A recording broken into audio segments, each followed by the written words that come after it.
안녕하세요. 네, 오늘도 주님 안에서 싱싱하십시오.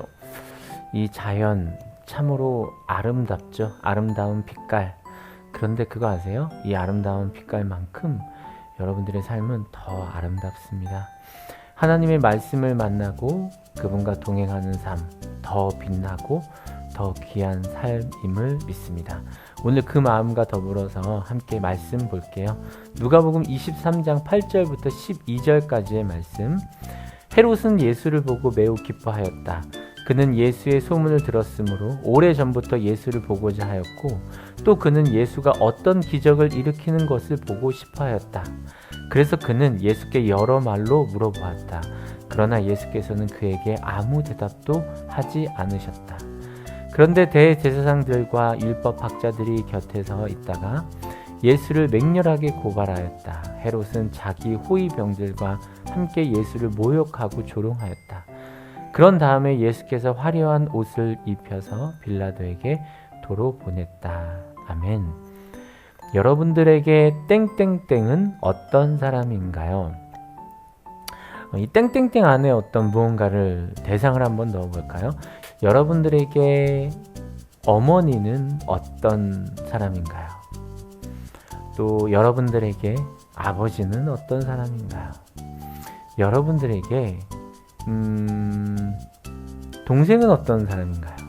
여러분들에게 누나는, 언니는, 오빠는 또 어떤 사람인가요? 여러분들에게 친구는 어떤 사람인가요? 그 대상을 넣을 때 그 사람에 대해서 생각해 보게 되어지죠. 오늘은 이분에 대해서 생각하면 어떨까 싶어요. 당신에게 예수님은 어떤 사람인가요? 헤롯과 예수님의 모습을 볼 수 있는데요. 헤롯은 과연 예수님을 어떻게 생각했을까를 말씀을 통해서 좀 볼 수 있습니다. 헤롯은 예수님에 대한 소문을 들었습니다. 보시죠. 오래전부터 예수님을 보고자 했고 또 그가 어떤 기적을 일으켰는지를 굉장히 보고 싶어 했습니다. 즉 이 말씀은 이적을 일으키는 것에 관심이 가 있다는 걸 볼 수 있습니다. 아, 그가 메시아로 오신 분이야 라고 생각하는 것이 아니라 그가 이적을 일으킨다고? 그거 내 눈앞에서 한번 보고 싶어. 거기에 관심이 쏠려 있다는 것을 볼 수 있죠. 그런데 예수님은 이 헤롯에게 어떻게 반응하셨냐면요. 예수님께서는 그에게 아무 대답도 하지 않으셨다. 앞에서 뭐라고 했던 것 같아요. 그쵸? 이적을 한번 일으켜봐라. 뭐 여러 가지로 이야기했겠죠. 그리고 예수님께서는 무관심합니다. 예수님께서 무관심하셨던 이유는 무엇일까? 아마도 헤롯뿐만 아니라 수많은 사람들이 살아가면서 겉으로 드러나는 것에 대한 이적을 일으키는 것에 대한 관심을 보였다는 것. 그리고 헤롯은 아무 반응이 없는 예수님을 다시 보내버립니다. 10절과 11절을 통해서 그 모습을 보면서 대제사장들과 율법학자들이 예수님을 맹렬하게 비난하죠. 헤롯은 호위병들과 함께 모욕하고 조롱하였다라고. 그런 다음에 예수에게 화려한 옷을 입혀서 빌라도에게 다시 보냅니다. 그런데 여기서 흥미로운 게 있어요. 헤롯이 빌라도에게 예수님을 보내죠. 이 두 사람의 관계를 생각해 볼 수 있는데요. 이 두 사람은 원수의 관계입니다. 그런데 예수님으로 인하여서 둘이 친구가 되는 재미난 상황이 벌어지는 거예요. 12절에 헤롯과 빌라도가 전에는 서로 원수였으나 바로 그날에 서로 친구가 되었다. 여러분들에게는 이런 친구가 없었으면 좋겠습니다.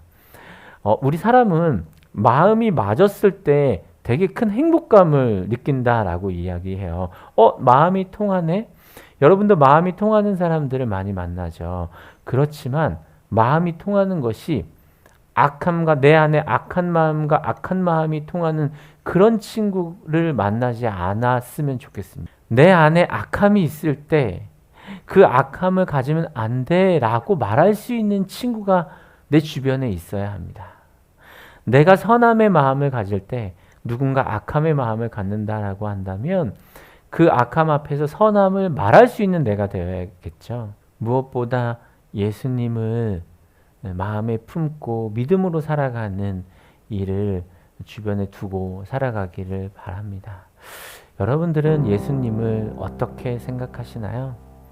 혹시 헤롯처럼 예수님을 이적과 기적의 주인공으로만 기대하고 그 기적으로만 보는 헤롯과 같은 나의 모습은 없는지, 혹은 성공과 복을 가져다주는 우상으로 그냥 그 정도로 예수님을 알아가고 있는지, 여러분들의 삶 속에 우리 예수님을 혹여 하나님을 믿으며 예수님을 의지하며 살아갈 때 성공과 복을 가져다주는 존재로 그냥 그렇게 우상의 존재로만 살아가고 있는 것은 아닌지, 우리의 삶은 많은 상황들을 직면하게 되어질 것입니다. 그때 나는 예수님을 어떻게 생각하고 있는지, 예수님을 내 안에 두고 이 상황을 받아들이고 살아가고 있는지, 아니면 예수님을 밖에 두고 바깥에 두고 내 삶의 모양으로 살아가려고 하는지, 혹은 예수님을 이용하며 살아가는지, 아니면 예수님과 동행하며 살아가는 것인지, 혹은 예수님을 남으로 생각하는지, 아니면 나의 친구로 가까이 두고 함께하는 이로 살아가고 있는지, 여러분에게 예수님은 어떤 사람입니까? 아니요, 다시 질문 드릴게요. 예수님은 여러분에게 어떤 분이십니까? 예수님을 나의 구주로 삼고 그분과 동행하며 내 안에 품고 살아가고 있는지 한번 돌아보는 시간이었으면 좋겠습니다. 십자가로 향하는 길, 그러한 그 시기를 경험하는 그러한 절기로 보내고 있는데요. 그러한 예수님을 다시 한번 생각하고 생각을 넘어 더 깊이 생각할 수 있는 우리들이었으면 좋겠습니다. 이것을 우리는 묵상이라고 하죠. 지난 말씀이 떠올랐어요. 그러나 너희는 머리카락 하나도 잃지 않을 것이다. 머리카락 하나도 아프지 않게 하실 예수님, 그리고 그는 십자가의 길을 가시죠. 그분을 묵상하며 무엇보다 그분의 사랑을 마음속에 많이 담습니다. 더 많이 그 사랑을 담아서 그 사랑을 나누어 줄 수 있는 우리의 삶이 되기를 원합니다. 다시 한번 묻겠습니다. 여러분에게 예수님은 어떤 분이십니까? 오늘 묵상은 그분을 더 깊이 생각하게 합니다. 함께 기도하겠습니다. 고마우신 하나님 아버지, 예수님을 생각하게 하심을 감사합니다. 예수님의 삶을 보며 그냥 그렇게 기적을 일으키는 분으로, 복을 주시는 분으로 내 만사 삶을 좋은 길로 인도해 주시는 분으로만 생각하고 있는 것은 아닌지, 더 넘어서서 우상으로 생각하고 있는 것은 아닌지 생각합니다.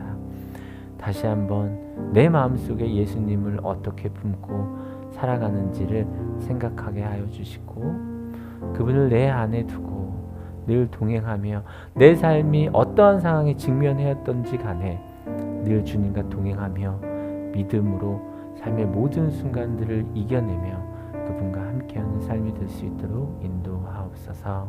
감사합니다. 주님, 예수님의 이름으로 기도하였습니다.